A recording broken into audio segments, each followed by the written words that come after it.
Assalamualaikum warahmatullahi wabarakatuh. Perkenalkan, nama saya Nunova Widuri dari Program Studi Bisnis Digital dengan NIM 24110310093. Di sini saya akan mempresentasikan mengenai laporan studi kasus IRD dan normalisasi yang disusun untuk memenuhi soal UTS mata kuliah basis data. Oke, kita langsung aja lanjut ke soal yang pertama.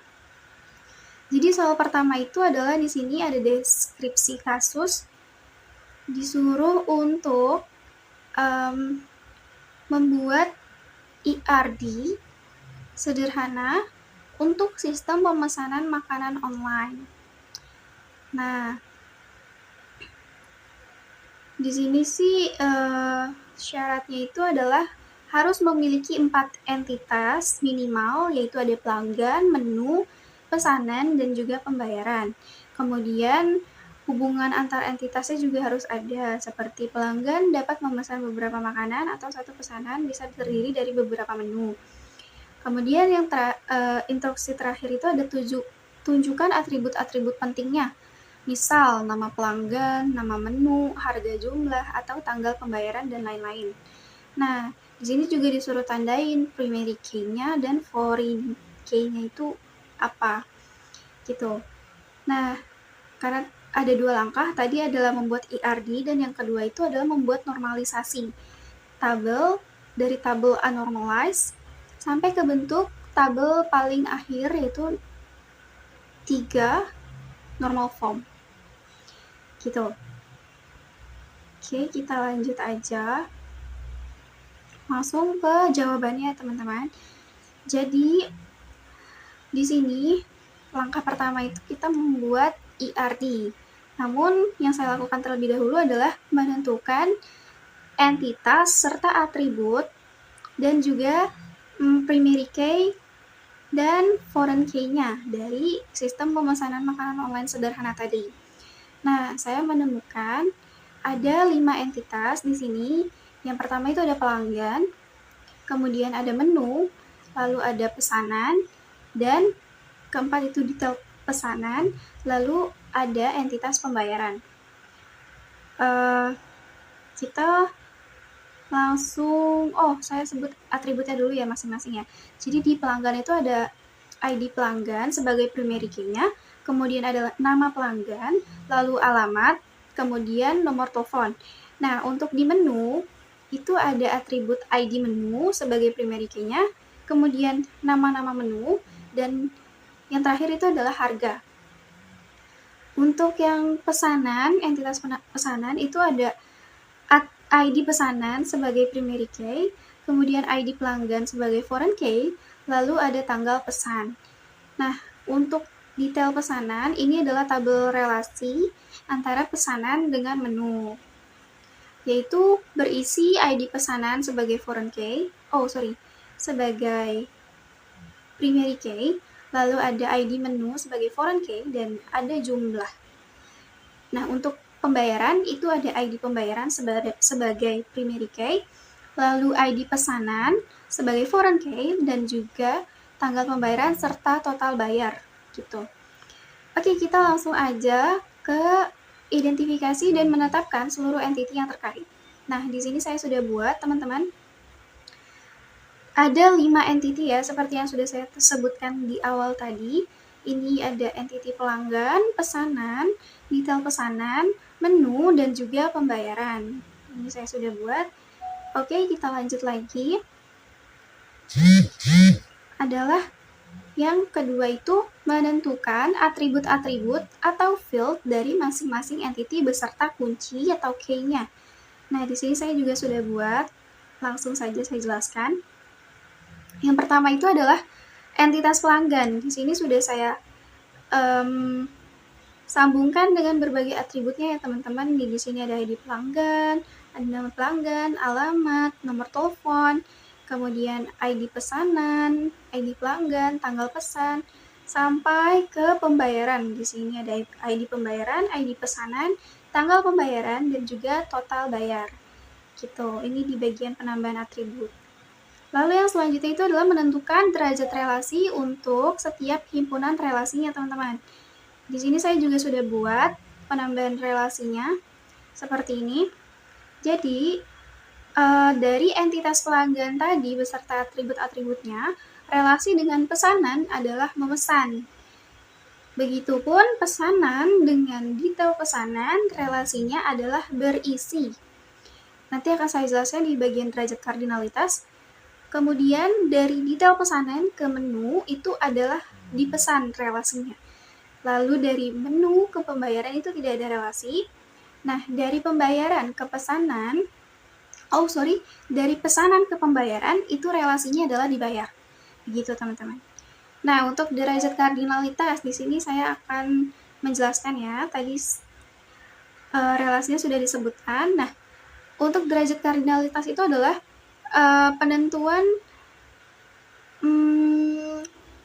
antara satu ke berapa dari setiap entity ini, teman-teman. Nah, di sini, blur, maaf saya bikinnya agak ngeblur. Di sini di entity pelanggan ke entity pesanan itu derajat kardinalitasnya adalah one to many.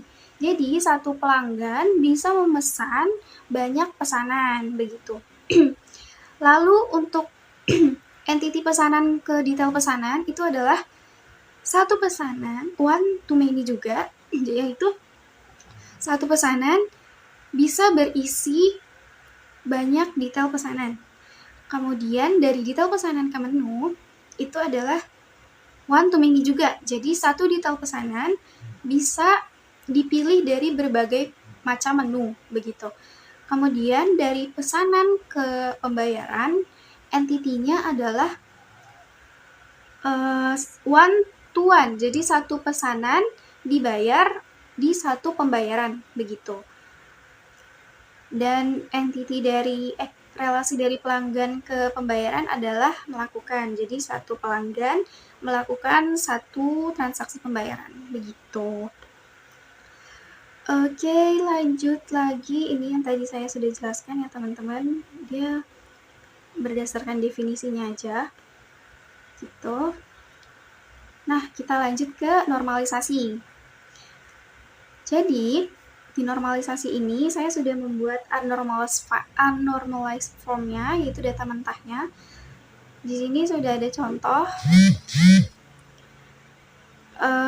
Nama pelanggannya saya sendiri, kemudian alamat, nomor telepon, nama menu, harga jumlah, dan ini tabelnya masih dalam bentuk abstrak atau masih dalam bentuk yang belum tersusun ya teman-teman. Gitu.